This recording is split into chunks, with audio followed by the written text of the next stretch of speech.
What's up guys, today we're going to be reviewing the MSI P65. So this model is running the last gen Pascal card, so the GTX 1070 Max-Q, and one of the reasons that I'm doing a video on this is because the Pascal cards are still really powerful, right? The 1070 can push out well over 60 FPS in virtually any game at 1080p Ultra, but they've also dropped in price quite significantly, and it's not just this laptop that's dropped in price, others have too. But a cheap laptop will only drop so much because the margins were small to begin with. This thing retailed for $2,400 new for my configuration, but it's up to $1,400 on Amazon now, even less if you go used. So a premium, thin and light, high performance laptop, really good specs, 6-core CPU, GTX 1070, 32 gigs of RAM. It's completely rigged up. But the question is whether you should buy a last gen premium laptop, so like this one, or a current gen budget laptop like the Lenovo Y740, because the performance is really similar, so it's basically a win-win, right?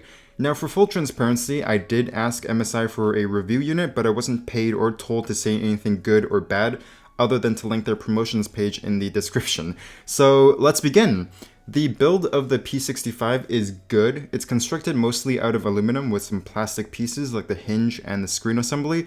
Flex is fairly minimal. The grill up top does bend if you press on it, but the keyboard deck is solid and the screen has above average rigidity. The hinge is tuned fairly well. It's got good hinge tension, but it does have quite a bit of screen wobble because of how it's designed. The big thing with having a white or silver laptop is that it hides fingerprints and oils really well, whereas black laptops get really messy really easily. And as far as I know, the only other 15-inch thin and light high-performance laptop that's all white, including the interior, so like the keyboard deck and the palm rest area, is the Razer Blade 15 and the MacBook Pro, but both are significantly more expensive even right now, about a year after they were released. So just like the GS65, the grill up top above the keyboard is actually only for airflow. The speakers are actually located on the bottom of the laptop. They do get quite loud when you max them out, but it gets a little sharp with the treble at the very top, so I usually lower it to 90%. There's also no dedicated sub like with most gaming laptops, but they're detailed and clear, so in general they sound fine.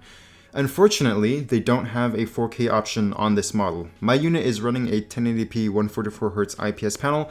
Color accuracy is decent, color gamut is pretty good, and I'm measured in at 300 nits of brightness, which is about average, I would say.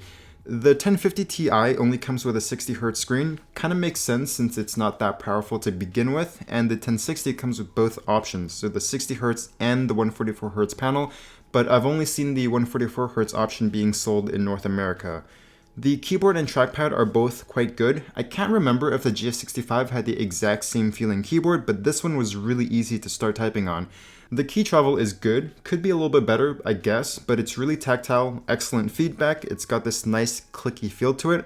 It also uses full-size arrow keys with a set of extra functions on the right side for page down, page up, and whatnot. The only thing that I don't like about this keyboard is that the keys and the backlighting are both white, so it makes it a little harder to read the letters, but if you turn off the backlighting, it becomes a lot easier to read. It's like black letters on white keycaps, so just better contrast. The trackpad is sized well, smooth glass surface. The clicks do require a bit more force than normal, but it uses Windows precision drivers like pretty much everything else, so everything just works well. There's also a fingerprint sensor in the corner, which the GS65 does not have. In fact, a lot of thin and light gaming laptops don't actually support Windows Hello or fingerprint sensors, so this is really nice to see. Ideally, I would have positioned it where the Intel sticker is, so outside of the trackpad, but I'm glad they put one in at all. The ports on this laptop are shifted down a little bit to make room for better cooling, so you have an Ethernet port, 2 USB 3s, a separate headphone and microphone jack.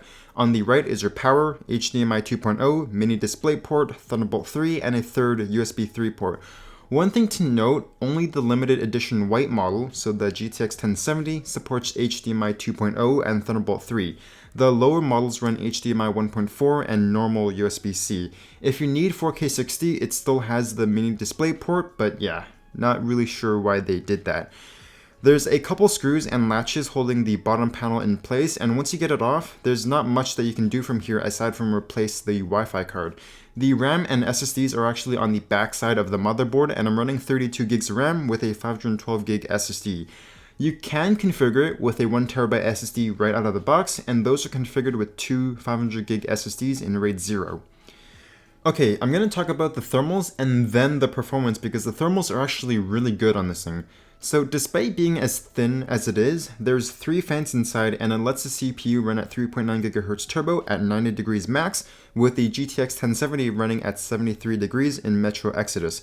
Granted, this is with the fans maxed out, and when you do, they get really loud, but they do give you decent fan control so you can make them quieter if you want.